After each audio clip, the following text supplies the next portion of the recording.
Kung mapapansin nyo, may mga concert po na ginagawa sa Malacanang, and for the first time, nangyari po na nakikita na po natin ang palasyo ng Malacanang. Dati kasi hindi po natin nakikita yan. Tago mga sangkay. Pero ngayon, binuksan po nila Pangulong Marcos. May mga konsyerto po dyan, mga sangkay, na ginagawa in-over sa mga pulis, mga nurses, teachers, at marami pa pong iba. Hindi po ito mga konsyerto na wala-wala lang, mga sangkay. Pagkilala po ito sa galing ng mga Pilipino.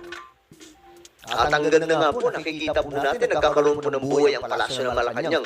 Ngayon ito mga artista, mga sangkay, nagsalita. Ito, magbasa-basa po tayo ng mga komento po dito. Konsyerto sa palasyo, isang espesyal na gabi ng pagtatanghal sa Malacanang na naglalayong itaguyod ang mga Pilipinong mga awit, mananayaw at iba pang haligi ng sine.